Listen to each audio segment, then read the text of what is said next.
കൂട്ടുകാരെ, എല്ലാ കൂട്ടുകാർക്കും മിഠായി കഥകളിലേക്ക് സ്വാഗതം. ആടുകളുടെ കഥയായാലോ?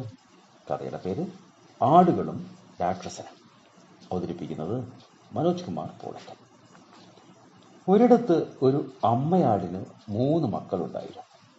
മൂത്ത ആട് നല്ലൊരു തടിയനായിരുന്നു. രണ്ടാമൻ അതിലും ചെറുത്.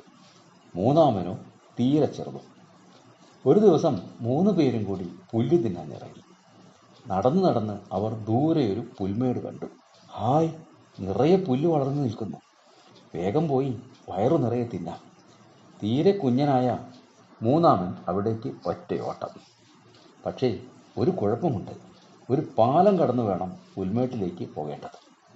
പാലത്തിൽ കയറിയതും അതാ വരുന്നു ഒരു രാക്ഷസൻ. അവൻ കുഞ്ഞനാടിനെ പിടികൂടി. നിന്നെ ഇന്ന് ഞാൻ അകത്താക്കും. പാവം കുഞ്ഞനാട് പേടിച്ചു പോയി. അവനൊരു സൂത്രം തോന്നി. എന്നേക്കാൾ വലിയ ഒരാട് പിന്നാലെ വരുന്നുണ്ട്. അവനെ അകത്താക്കിക്കോളൂ.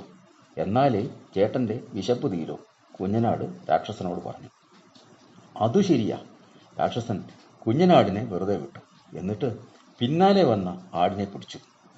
ഉടനെ അവനും പറഞ്ഞു, ഏയ്, എന്നേക്കാൾ വലിയ ഒരാട് പിന്നാലെ വരുന്നുണ്ട്. അവനകത്താക്കിയാൽ ചേട്ടൻ്റെ വിശപ്പ് തീരും. അത് ശരിയാണല്ലോ.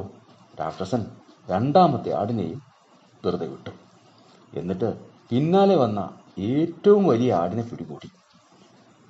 മൂത്തവൻ നല്ല തടിയനാണല്ലോ. അവൻ രാക്ഷസനിട്ട് ഒറ്റയിടി. രാക്ഷസൻ പുഴയിലേക്ക് വീണു. ബ്ലും. എന്നിട്ടോ ദൂരേക്ക് ഒഴുകിപ്പോയി. അങ്ങനെ 3 ആടുകളും രക്ഷപ്പെട്ടു.